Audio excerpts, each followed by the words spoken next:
Welcome my dear रॉकर्ट्स। दोस्तों, आज की मूवी एक ऐसी चोरी के बारे में है जो जमीन पर नहीं बल्कि हवा में एक प्लेन पर होती है, वो भी इंटरपोल ऑफिसर्स की मदद से। ये एक हाइस्ट मूवी है, इसलिए इसमें हमें मनी हाइस्ट की टोक्यो में नजर आएगी। और मनी हाइस्ट का नाम आ गया तो मैं भी अपनी टोन जरा चेंज करने वाला हूँ। तो चलिए दोस्तों, शुरू करते हैं इस बेहतरीन मूवी को। मूवी की शुरुआत में हमें दिखाया जाता है एक ऑक्शन, जिसमें एक चोरी को अंजाम देने के लिए साइरस नाम का एक नामी चोर भी आया हुआ था। ये ऑक्शन हो रहा था वेनिस में, जिसमें कई पैसे वाले लोग शामिल हुए थे।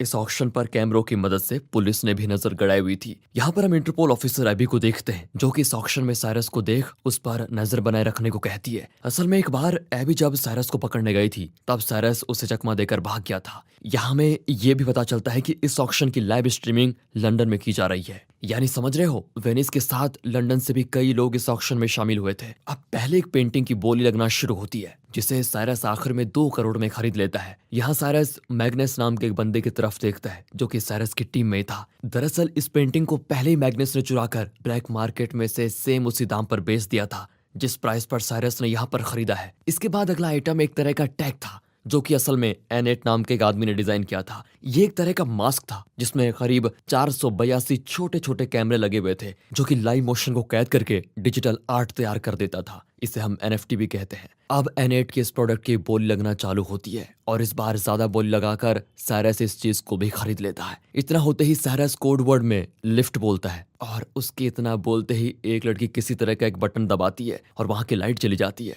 साथ ही एक धमाका होता है, जिससे वहां भगदड़ मचाती है। दोस्तों, इस मूवी में लिफ्ट शब्द का जब भी इस्तेमाल होता है तो समझ लो चोरी का काम शुरू। अब इस चीज का फायदा उठाकर साइरस एनेट से कहता है कि आप मेरे साथ प्राइवेट यॉट में चलो, वहां मैं आपको पेमेंट करके इसे ले लूंगा। एनेट उसकी बात मानकर साइरस के साथ चल देता है। अब ये देखकर एबी समझ जाती है कि साइरस का कुछ तो प्लान है। अब एबी के कहने पर सभी साइरस के पीछे लग जाते हैं, जिस दौरान स्पीड बोट में साइरस और उसके साथी यहाँ से पुलिस को चकमा देकर निकल जाते हैं। असल में साइरस की हैकर दोस्त मिजुन ने पानी के बीचों बीच एक बैरियर को खड़ा करके पुलिस को रोक लिया था, और इस तरह साइरस और उसकी टीम एनेट के साथ अपने यॉट पर निकल जाते हैं। यहाँ में अब साइरस की टीम दिखाई जाती है। इसमें शामिल थे खुद mastermind Cyrus, hacker Mijun, pilot Camellia, दुनिया की किसी भी तिजोरी को तोड़ने में माहिर मैग्नस, इंजीनियर लूक और डेंटन शामिल थे। वो मिजन ही थी जिसकी वजह से ऑक्शन में भगदड़ मची थी। यहाँ साइरस एनेट के अकाउंट में 2 करोड़ ट्रांसफर करता है, और फिर ये लोग खूब पार्टी करते हैं। इधर एबी अब इन लोगों को तो पकड़ नहीं पाती,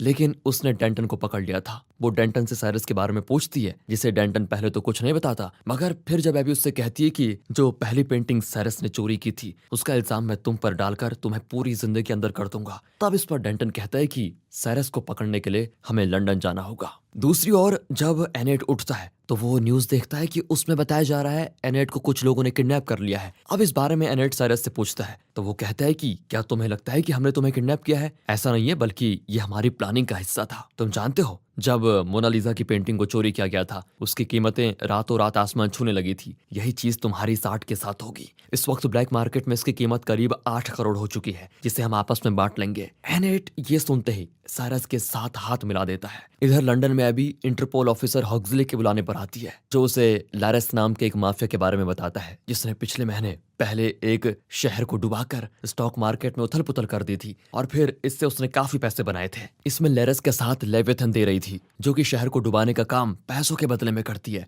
इस बार बारी थी वेनिस शहर की। लेविथन इस बार लैरस से ढेर सारे सोने के बदले ये काम करने वाली थी, जिसमें उसका और लैरस दोनों का ही फायदा था, क्योंकि पिछली बार की तरह लैरस स्टॉक मार्केट से इस बार भी अच्छे पैसे छापना चाहता है। अब हॉक्सली कहता है कि मेरा एक खबरी है जो लैरस के आदमियों में शामिल है, उसकी मदद से मुझे पता चल जाएगा कि लैरस के लोग सोना कहां से कहां तक लेविथन को डिलीवर करने के लिए लेकर जाएंगे। पर अब पुलिस भी लैरस के उस सोने को पकड़ना चाहती है, मगर चोरी कैसे करनी है ये तो एक चोर ही बता सकता है। इसलिए मैं चाहता हूँ कि तुम लोग साइरस को इस सोने की चोरी करने के लिए राजी करो। तुम दोनों के बीच पुराना रिश्ता रह चुका है, तो तुम्हारी बात वो जरूर मानेगा। अब एबी साफ इनकार कर देती है और कहती है कि साइरस इतना बेवकूफ नहीं है कि वो लैरस जैसे माफिया का सोना चुराकर उससे दुश्मनी मोल लेगा। लैरस कितना खतरनाक है ये सभी जानते हैं। अब यहाँ हॉक्सली एबी से ये कहता है कि अगर इस बार हमने लैरस को नहीं पकड़ा तो वो कई लोगों की जान सिर्फ अपने फायदे के लिए शहर में बाढ़ लाकर ले लेगा। ये सुनकर एबी राजी हो जाती है इस काम को करने के लिए। फिर क्या था, वो डेंटन की मदद से साइरस से मिलती है। यहाँ हमें इन दोनों की बातों से पता चलता है कि एक बार जब साइरस किसी चीज को चोरी करने के मिशन पर था, उस वक्त एबी उसे रंगे हाथों पकड़ने के मिशन पर थी। तब वो साइरस से दूसरी पहचान बनाकर उससे मिली थी। इस दौरान इन दोनों की रिलेशनशिप करीब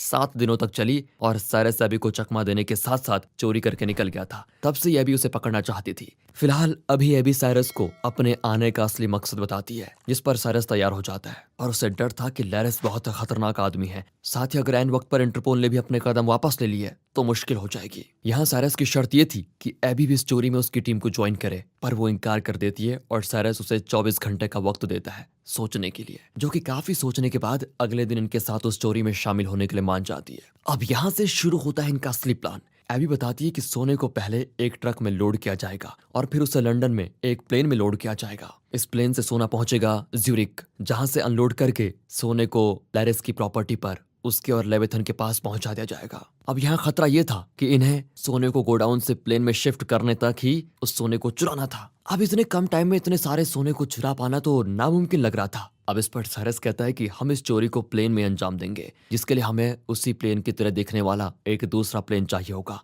ये सुनकर मिजुन चेक करती है तो पता चल जाता है कि जिस प्लेन की साइरस मांग कर रहा है उससे मिलता जुलता एक प्राइवेट प्लेन मौजूद है। फिर ये लोग उस प्लेन के मालिक से मिलने जाते हैं, जो कि इस काम के लिए अपना प्लेन देने से मना कर देता है। इस पर एबी उस आदमी को धमकाती है कि मैं इंटरपोल से हूँ, अगर मैं चाहूँ तो तुम्हारे इस प्लेन की वजह से तुम्हें अरेस्ट करके अंदर कर सकती हूँ, क्योंकि तुमने इसमें जिस तरह की चीजें लगाई हैं वो यहाँ पर गैर कानूनी है। असल में इस प्लेन में एक बड़ी सी एलईडी लाइट स्क्रीन होती है और इसमें काफी अलग अलग फीचर भी मौजूद थे। एबी की धमकी से वो डरकर प्लेन उसके हवाले कर देता है। फिर ये लोग प्लेन में कुछ ऐसे बदलाव करते हैं जिससे ये रडार की नजरों से बच पाए। अगला काम था मिजुन का। उसे ऐसी डिवाइस बनानी थी जिससे इन दोनों प्लेन्स के जीपीएस एक हो जाए, ताकि एयर ट्रैफिक कंट्रोल सिस्टम में दूसरी वाली प्लेन दिखे ही ना। यहाँ पर एक समस्या थी। मिजुन बताती है कि मैं ऐसा डिवाइस तो बना लूंगी, लेकिन जब तक दोनों प्लेन के जीपीएस कनेक्ट होकर एक होंगे, उन चंद लम्हों के दौरान तो प्लेन दिखाई देगा। हमें इसके लिए एयर ट्रैफिक कंट्रोल सिस्टम में एक आदमी की जरूरत पड़ेगी जो इस चीज को नजरअंदाज कर दे। एबी कहती है मैं एक आदमी को जानती हूँ, उसका नाम हैरी है। हैरी से एबी और साइरस मिलने जाते हैं। अब हैरी, जो कि एक विकलांग था, वो कहता है कि इस काम में तो काफी खतरा है और साथ ही चोरी भी तुम लोग लैरिस की कर रहे हो, वो तुमको छोड़ेगा नहीं। एबी की लाख कहने पर भी वो राजी नहीं होता, तो साइरस उससे कहता है कि तुम्हें इसके लिए मैं $2 लाख दूंगा। और ये सुनकर हैरी फटाक से मान जाता है। अब सब कुछ सेट था, बस इन्हें चोरी करने की देरी थी। लेकिन इससे पहले एक दिन साइरस अपने साथियों से कहता है तुम लोगों में से कोई अगर जाना चाहता है तो जा सकता है, क्योंकि अगर हम पकड़े गए तो लैरिस किसी को भी जिंदा नहीं छोड़ेगा। इस पर सभी कहते हैं कि बिना किसी रिस्क के तो काम में मजा आता ही नहीं, हम कहीं नहीं जाएंगे। और ये सुनकर साइरस कहता है कि ठीक अगले 10 दिन के अंदर सब कुछ तैयार कर लो। इस पर मैग्नस कहता है कि अभी मेरी एक समस्या है। वो बताता है कि जमीन पर मैं अपनी लेजर लाइट की मदद से कोई भी ताला या तिजोरी तोड़ सकता हूँ,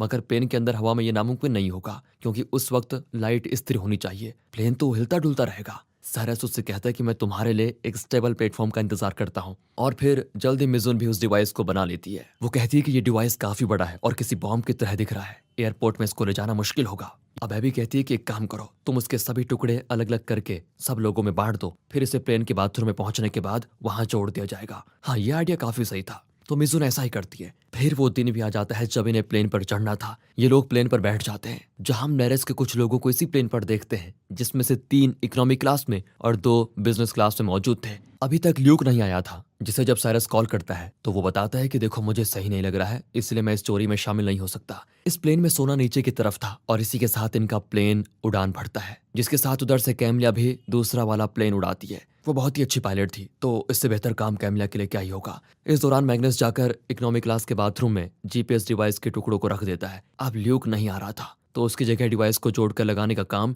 एबी अपने हाथ में लेती है। वो इकोनॉमी क्लास के बाथरूम से उन डिवाइसेस के टुकड़ों को ले जाकर बिजनेस क्लास के बाथरूम में जाकर जोड़ती है। पर जब वो उस डिवाइस को लगा रही थी तो प्लेन में झटके की वजह से वो डिवाइस नीचे गिरकर टूट जाता है। ये देखकर एबी वहां पर साइरस को बुलाती है। दोनों मिलकर फिर उस डिवाइस को वापस जोड़ने लग जाते हैं। इस दौरान लैरिस के आदमी बाथरूम को खोलने के लिए कहते हैं और इस पर एबी थोड़ा रोमांटिक आवाज निकालती है और उन लोगों को लगता है कि अंदर काम चल रहा है। फिलहाल साइरस जल्दी से डिवाइस को जोड़ने के बाद उसे उसकी जगह ले जाकर एबी के साथ बाहर आता है। उधर कैमिला दूसरे वाले प्लेन को लेकर इस सोने वाले प्लेन के नीचे पहुंच गई थी, जिस कारण हैरी की एयर कंट्रोल सिस्टम में 2 प्लेन दिखने लग जाते हैं, जिसे उसकी एक कोवर कर देख लेती है। तो हैरी इसको ग्लिच बताता है अब हैरी जब तक अपनी कोवर्कर को बातों में लगाया हुआ था तब तक मिजुन अपने डिवाइस को एक्टिवेट करके दोनों प्लेन्स के जीपीएस सिस्टम को एक कर लेती है। इससे हैरी के सिस्टम में दोबारा से एक ही प्लेन शो होने लग जाता है, तो उसकी कोवर्कर इसे ग्लिच समझकर चली जाती है। जिसके बाद कैमलिया अपने प्लेन को ज़ुरिक की तरफ मोड़ लेती है, क्योंकि हैरी ने पायलट से पास ही के एक एयरपोर्ट पर लैंड करने के लिए बोला था। वो पायलट से कहता है कि आगे मौसम खराब होने की वजह से काफी ज्यादा टर्बुलेंस है।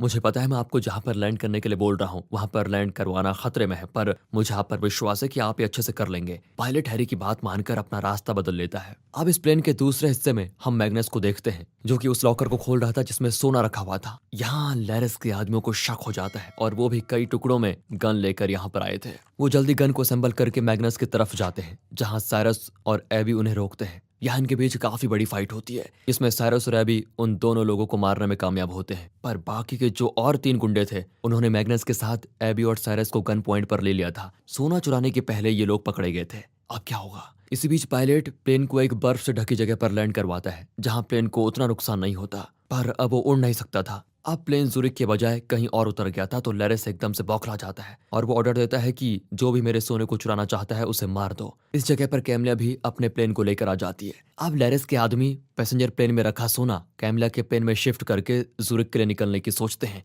इस पर कैमलिया कहती है कि मेरा प्लेन इतने सारे वजन को नहीं संभाल पाएगा, पर लैरिस के आदमी कहाँ मानने वाले थे। वो सारा सोना दूसरे प्लेन में शिफ्ट कर देते हैं और एबी, मैग्नस, मिजुन और साइरस को उसमें बैठने को कहते हैं। कैमलिया प्लेन को उड़ाने के दौरान जानबूझकर प्लेन को एक तरफ झुका रही होती है। वो कहती है कि सोने की वजह से वजन से प्लेन में संतुलन बिगड़ रहा है, जबकि ये उसने खुद किया था, ताकि इन्होंने जो परत प्लेन पर रडार से बचने के लिए लगाई थी वो थोड़ी सी उठ जाए और इनका प्लेन रडार में दिखने लग जाता है। यहाँ हॉग्जली ये जानते हुए कि अभी एबी प्लेन में मौजूद है, वो प्लेन को मार गिराने का ऑर्डर दे देता है। वो कहता है कि ये एक टेररिस्ट प्लेन है। अब एयरफोर्स कैमला से प्लेन लैंड करवाने के लिए बोल देता है, नहीं तो वो उस पर हमला कर देंगे। लैरिस के आदमी कैमला से कहते हैं कि उन्हें कोई जवाब न देना, नहीं तो हम तुम्हें मार डालेंगे। इस पर कैमलिया प्लेन की एलईडी पर एयरफोर्स को एक मैसेज दिखाती है, जिसमें लिखा हुआ था कि इस प्लेन में सिविलियंस और प्लेन को हाईजैक कर दिया गया है। ये देखकर एयरफोर्स अपना रास्ता बदल लेती है। उधर लेवियथन और लैरिस सोने के पहुंचने का इंतजार कर रहे होते हैं और फिर प्लेन में किसी तरह साइरस और एबी 2 और लोगों को मार गिराते हैं, पर उनमें से कैमला को घायल कर देता है, जिस कारण वो प्लेन नहीं उड़ा पाती।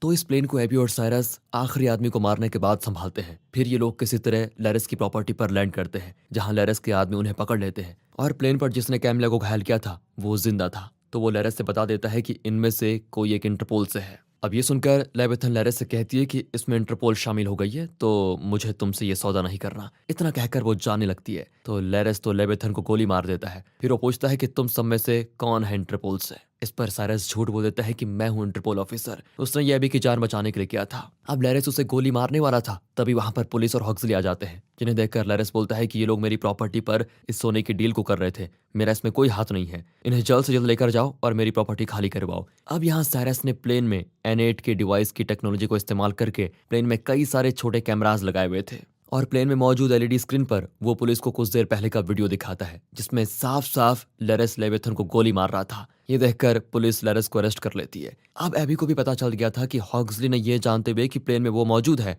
उसने एयरफोर्स को प्लेन पर हमला करने का आदेश दिया। वहीं दूसरी तरफ मौत को सामने देखकर साइरस उसको बचाने के लिए खुद सामने आ गया। एबी हॉग्जली को एक जोरदार थप्पड़ मारती है और इंटरपोल को छोड़ने का फैसला कर लेती है। फिर वो साइरस के पास जाकर उसकी टीम में शामिल होने की बात करती है। अब साइरस उसे प्यार करता था, तो वो भला उसे मना कैसे करता। फिर ये लोग एक जगह पर जाकर मिलते हैं जहां कहानी के असली पत्ते खुलते हैं। असल में ल्यूक ने प्लेन में आने से इसलिए मना किया था क्योंकि उसे साइरस ने ही सब कुछ नीचे रहकर मॉनिटर करने को कहा था। असल में इन्होंने प्लेन में नकली सोना भी चढ़ा दिया था। फिर मैग्नस ने उस नकली सोने को असली सोने की जगह पर रख दिया। बात करें असली सोने की, तो वो मैग्नस ने प्लेन से नीचे गिरा दिया और इसी को मॉनिटर और ट्रैक करने का काम उसने ल्यूक को दिया था, जो कि समुद्र के अंदर था। साइरस एक बटन दबाकर उस सोने को बाहर निकालता है। हॉग्जली उधर नकली सोना देखकर एकदम से बौखला जाता है। फिर वो कुछ नहीं कर पाता। एबी भी यहाँ पर साइरस के दिमाग की दाद देती है और इसी हैप्पी एंडिंग के साथ ये चोरी दोस्तों यहाँ पर खत्म होती है। बाकी अगर आपको वीडियो अच्छी लगी हो, स्टोरी अच्छी लगी हो, एक्सप्लेनेशन अच्छा लगा हो तो लाइक कीजिए, चैनल को सब्सक्राइब। मिलते हैं अगली वीडियो में, तब तक के लिए गुड बाय, ख्याल रखिए अपना and finally thanks for watching.